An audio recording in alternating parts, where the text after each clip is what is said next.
Maraming mga mangangaral, pastor at kristyano ang nagsasabing, love is all we need. Pag-ibig na lamang kailangan. Dahil dito, hindi na kailangang sundin pa ang mga utos ng Diyos. Kung sa bagay, ginawa na ni Yahshua o Jesucristo ang lahat para sa atin. Ngunit, yun nga ba ang mababasa natin sa Biblia? Sa presentasyong ito, papatunayan namin na mali ang paniniwalang pag-ibig na lamang ang kailangan at pwede na natin isatabi ang mga utos ng Diyos. Hayaan niyo kaming ibahagi ang 5 dahilan kung bakit ang pag-ibig at pagsunod sa Diyos ay magkasama at dapat natin ginagawa bilang mga Kristiyano.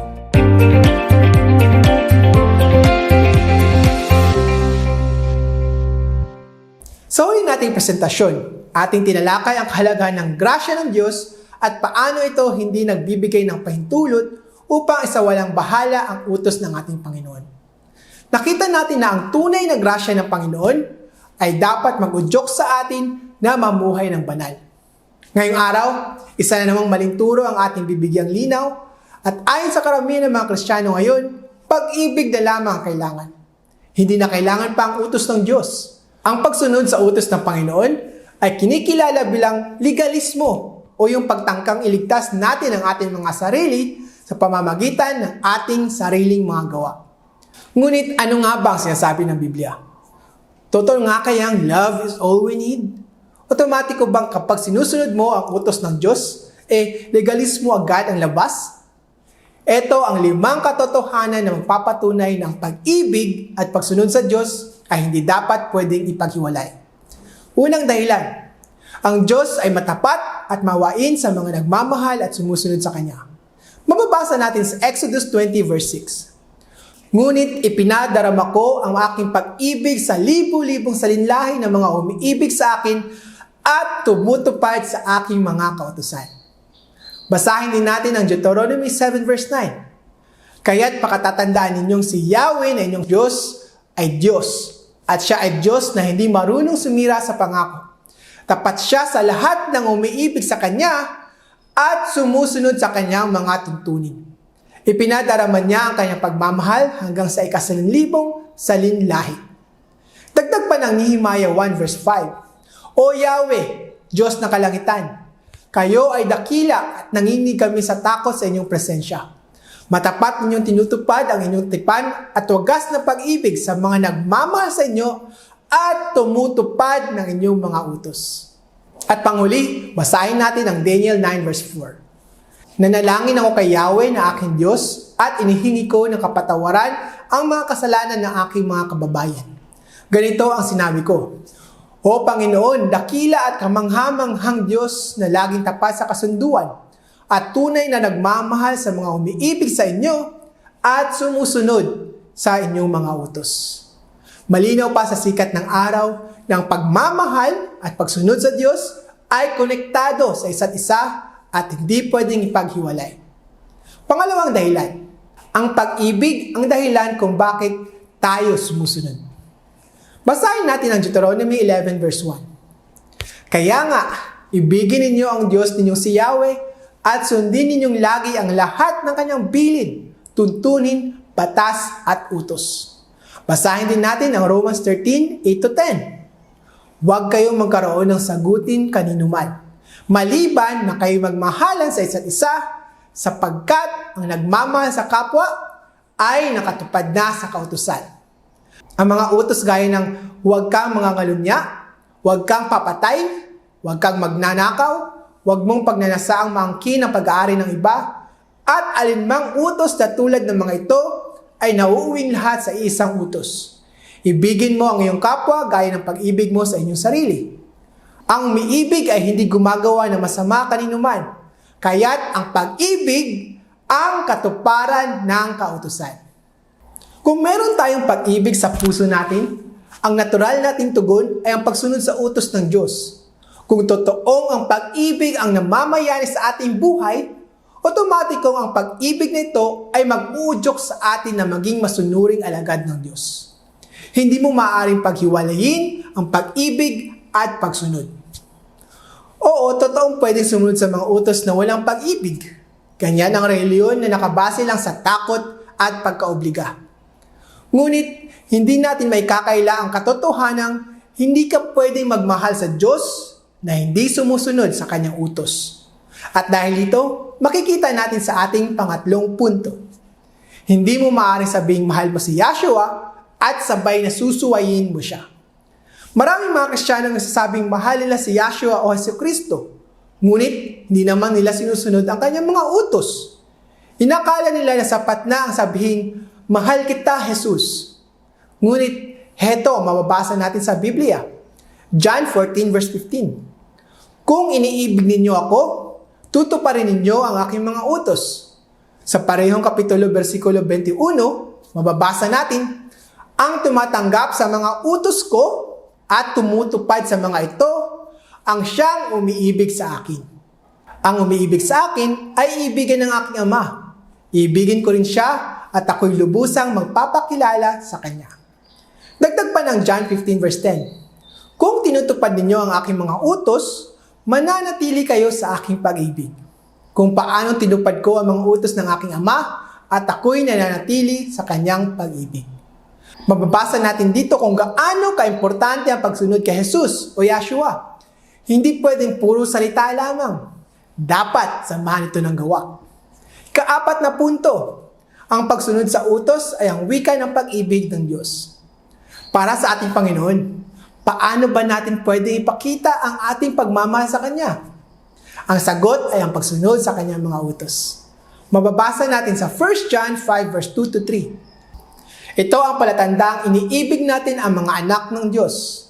Kung iniibig natin ang Diyos at tinutupad ang Kanyang mga utos, sapagkat ang tunay na pag-ibig sa Diyos ay ang pagtupad sa Kanyang mga utos. Hindi naman napakahirap sundin ang Kanyang mga utos. Hindi lang yan, kaibigan. Mababasa din natin sa 2 John 1 verse 6. At ganito ang pag-ibig na binabanggit ko. Mamuhay tayo ng ayon sa mga utos ng Diyos. Ito ang utos na ibinigay sa inyo noon pang una. Mamuhay kayo ng may pag-ibig. Kung ganon, ang pagmamahal sa Diyos ay naipapahayag sa pagsunod sa Kanya. Ngunit may mga tao magsasabing, susundin ko lamang ang utosan ni Kristo at hindi ang 10 utos, sapagkat ang 10 utos ay batas ni Moises at hindi ng Diyos o ni Kristo. Totoo nga ba ang ganitong lohika? Sasagutin natin yan sa ika-5 punto. Ang 10 utos ay utos ng Diyos. Totoo nga kaya ang 10 utos o 10 commandments ay batas ni Moises? Basahin natin ang Exodus 20 verse 1, kung saan binigay ng Panginoon ang 10 utos. Ang lahat ng ito'y sinabi ng Diyos. Napakalinaw sa nabasa natin ang nagbigay at nagsabi ng 10 utos ay walang iba kundi si Yahweh na ating buhay na Diyos. Ito pa ang isang katotohanang mababasa natin sa Exodus 31 verse 18. Matapos sabihin ni Yahweh kay Moises ang lahat ng ito sa bundok ng Sinai, ibinigay niya rito ang 2 tapyas ng batong kinasusulatan ng kautusan na si Yahweh mismo ang sumulat. Nang malapit na mamatay si Moises, inulit niya sa susunod na henerasyon na ang mga utos ng Diyos ay utos ng Diyos at hindi kanyang utos. Basahin natin ang Deuteronomy 9 verse 10. Ibinigay ng Panginoon sa akin ang 2 malalapad na bato, na siya mismo ang sumulat ng mga utos na sinabi niya sa inyo na mula sa apoy doon sa bundok ng Sinai habang nagtitipon kayo. Sabi sa bersikulong ito, hindi lamang binigay ni Yahweh ang 2 tapyas ng bato, kundi siya mismo ang sumulat sa mga utos na nakasaad dito. Kung hindi pa sapat ang mga bersikulong yan, basahin natin ang Exodus 34 verse 28. Si Moises ay 40 araw at 40 gabing kasama ni Yahweh, hindi kumakain o umiinom. Isinulat ni Yahweh sa mga tapyas na bato ang mga tuntunin ng tipan, ang 10 utos. Walang duda, si Yahweh ang may akda ng 10 utos at hindi si Moises. Basahin natin ang Deuteronomy 4 verse 13. Sinabi niya sa inyo ang mga bagay na gagawin niyo sa pagtupad ng mga kasunduan niya sa inyo. Ito ay ang 10 utos na inuutos niyang sundin ninyo. at isinulat niya ito sa 2 malalapad na bato. Makikita natin ang Biblia ay hindi pa bago-bago. Kung si Yahweh ang nagsabi ng 10 utos at siya din ang nagsulat dito, hindi ba tama lamang na tawagin itong utos ng Diyos at hindi utos ni Moises? Basahin natin ang Deuteronomy 5 verse 22. Iyan ang mga utos ng Panginoon sa inyong lahat na nagtipon sa bundok. Nang nagsalita siya ng malakas mula sa gitna ng apoy na napapalibutan ng makapal na ulap, ibinigay niya ang mga utos na ito at wala nang iba pang sinabi. Isinulat niya ito sa 2 malalapad na bato at ibinigay sa akin. Katunayan, 2 beses sinulat ni Yahweh ang 10 utos dahil nung una, nawasak ni Moises sa mga tapyas ng bato dahil sa kanyang galit sa mga Israelita. Basahin natin ang Exodus 34 verse 1. Sinabi ni Yahweh kay Moises, "Tumapyas ka ng 2 batong tulad noong una at isusulat ko roon ang nasa mga tapyas na batong binasag mo." Ganon din ang Deuteronomy 10 verse 4. Isinulat nga ni Yahweh ang 10 utos sa 2 tapyas ng bato. Ang 10 utos na ito ang sinabi niya sa inyo mula sa naglalagabgab na apoy samantalang kayo nagkakatipon sa paanan ng bundok. Ang 2 tapyas ng bato ay binigay sa akin ni Yahweh. Maaring sa puntong ito, sasabihin ng iba, okay, sige na nga. Ang Diyos na ang nagbigay ng 10 utos. Ano ngayon? Hindi pa rin ito batas ni Kristo. Tayo ay nasa bagong tipan na. Hindi na tayo sumasa ilalim sa 10 utos. Kaibigan, magugulat ka sa sasabihin ko. Pero alam mo ba na ang Diyos na nakilala sa lumang tipan ay ang Diyos na naging Jesus o Yahshua? Pansinin niyo ang John 8 verse 56 to 58. Natuwa ang inyong amang si Abraham nang malaman niyang makikita niya ang araw ng aking pagdating. Nakita niya ito at siya ay nagalak. Dahil dito sinabi sa kanya ng mga Hudyo, "Wala ka pang 50 taong gulang. Paano mo masasabing nakita mo na si Abraham?" Sumagot si Jesus o Yahshua, "Pakatandaan ninyo, bago pa ipinanganak si Abraham, ako na." Kung babasahin niyo ng maigi ang pahayag ni Jesus na ako na, ay tumutukoy sa nilalang na nagpakilala kay Moises at Abraham bilang Diyos. Heto ang isang katotohanan na hindi alam ng marami. Ang Diyos ng lumang tipan ay ang parehong Diyos na nagpakilala na si Jesus sa bagong tipan. Pansinin niyo paano ito pinapatunayan ng 1 Corinthians 10 verse 1 to 4. Mga kapatid, gusto kong malaman ninyo ang nangyari sa ating mga ninuno noon na kasama ni Moises.